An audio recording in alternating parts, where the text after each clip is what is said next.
Hello everybody and welcome back. Today I'm going to be showing you how to do something that has proven to be difficult for me. We're going to make some sushi rice. I've tried several times, several ways, several recipes, and it took some time, and I finally got it down to where it comes out pretty good about half the time. And I do it this way. It works out, like I said, at least half the time, maybe a little bit better, but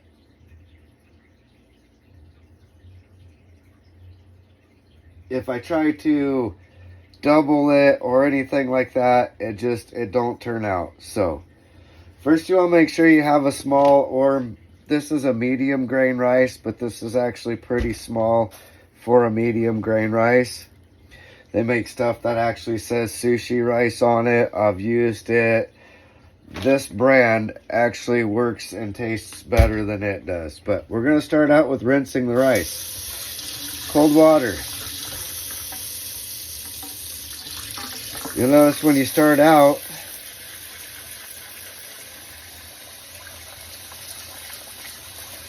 the water will be really milky. That's the starch. You're trying to get rid of all that starch off from the rice. You don't want that. Starch, dust, all kinds of stuff. So we're just going to rinse it. And we're going to rinse it, and rinse it, and rinse it. Just keep rinsing until this water comes out perfectly clear.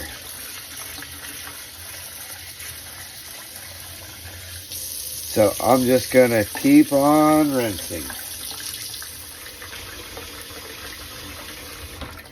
Now you can use a metal strainer or something like this to strain the rice.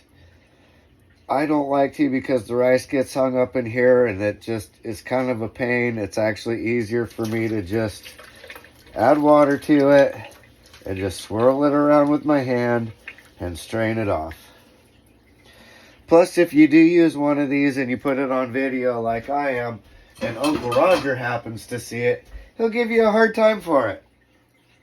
As I hope you can see here, the water is way clearer. You can actually see the rice down on the bottom of it. Hard to tell how good the light is, but we're going to call that good. Going to drain the water off from it one more time. Oh, and I failed to mention earlier, I'm pretty sure I failed to mention that I have exactly 1 cup of rice in here. If you've been paying attention, you know that I'm not real big on measuring stuff, but if I don't measure everything on the rice, it does not turn out for me. And be careful not to lose any. Okay, now that we've got that nice and rinsed, we're going to use cold water still. And I'm going to add 1 3/4 cups of water to this.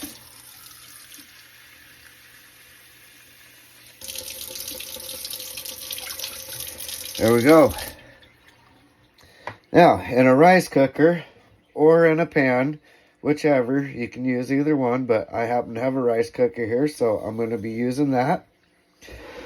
This is just a cheap little rice cooker, and again, speaking of Uncle Roger, if Uncle Roger sees this, he's going to probably give me crap about it, but another thing Uncle Roger says is the 1 knuckle test. So when you touch the rice, it should just come to your knuckle, and that's the perfect amount of water. So I don't know if that works for me so well or not, but this method does. So 1 cup of rice, rinsed thoroughly, 1 3/4 cups of water. We're going to put that on cook, and we're going to let that go until it starts to boil. As soon as it starts to boil, I'll be back. We'll go from there. Oh, and it usually takes at least 10 minutes for it to come to a boil, right around 10 minutes. Okay, you can see it's just starting to bubble, starting to simmer a little bit. That's not quite a boil. It's been about 12 minutes, I think. And so it's really, really close, but not quite there yet. You'll see it'll start bubbling more all the way around it when it gets to a boil. Alright, you see it's more rapid bubbling. The rice is almost to the top of the water. And when I put the lid on it, it actually bubbles more. But you can't see it with the lid on. At this point, I'm going to give it a quick stir. Make sure there's no rice stuck to the bottom of it, because sometimes it sticks while heating up. And that is the last time you are going to open this up or touch it for the next 30 minutes. Go from cook to warm. Set a timer for 20 minutes.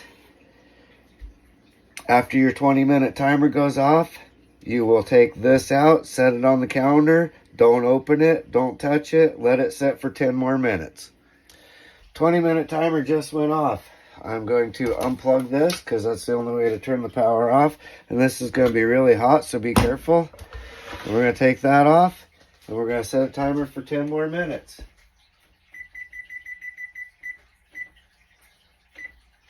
And again, don't open it, don't stir it, don't do any of that. While we're waiting our 10 minutes for our rice to finish setting, we're going to make the sauce for the sushi. We want just a little over an 1/8 cup. So you take a 1/4 cup and fill it just a little over halfway.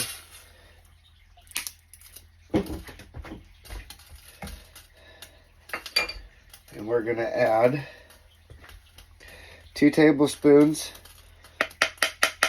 to 2.5 tablespoons, depending on how sweet you want it. I did 2.5 tablespoons.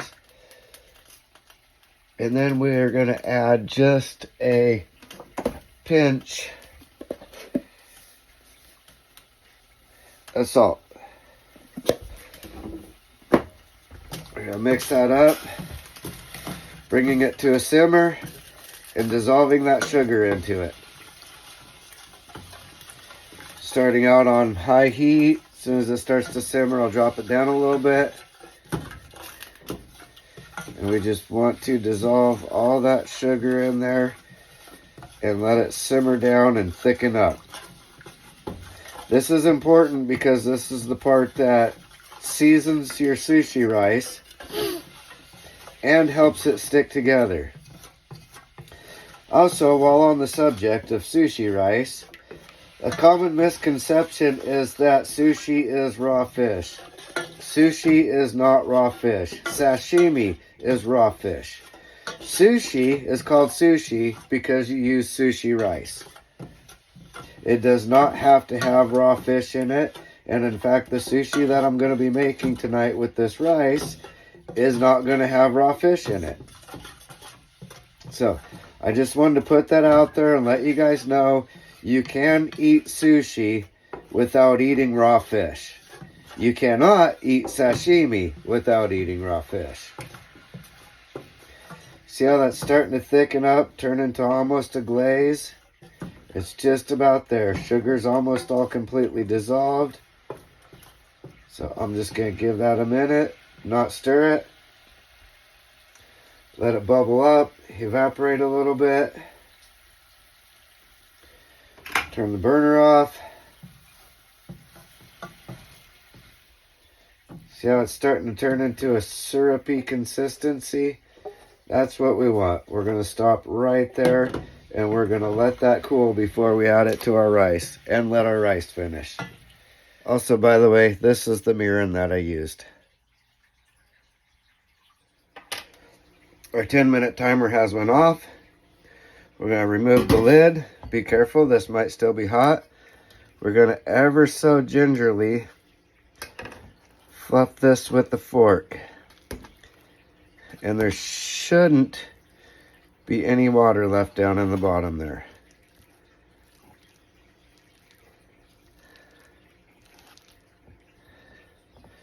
Okay, now that we've gotten that broken loose a little bit, we're going to transfer it to a plastic container. You do not want to add the mirin to this aluminum container because the mirin is highly acidic And acid and aluminum react really easily. So we're transferring this to plastic.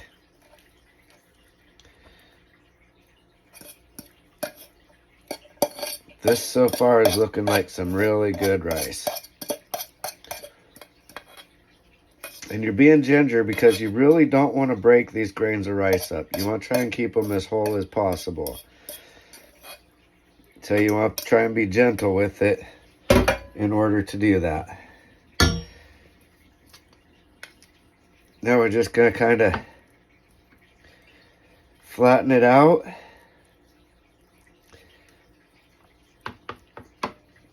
And then we're going to spread our mirin sauce. Look how thick that got. As evenly as possible over this. Because, again, we want to limit how much we disturb this rice. That looks excellent. Perfect consistency. So that shows you what it should look like after it cools a little bit. Give it distributed as evenly as possible and as much out of it as the pan as we can.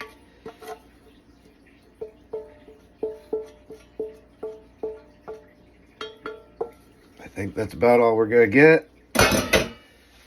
Then you want to just fold it. You don't want to stir it. You just want to try and break it up a little bit and fold that all nice and gently together. Hope, just bump the camera with my head. And you can see what's wet and what's dry. It'll be two different colors. And once you get one good, consistent, even color, you know you've got it mixed in good.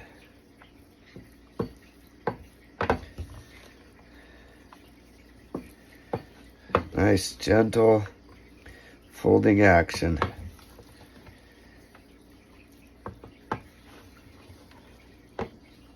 Again, try and get the clumps broke up because you want every grain of rice covered in that.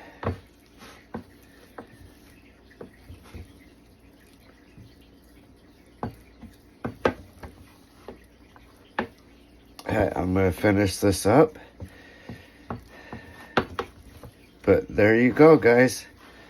That is how you make sushi rice.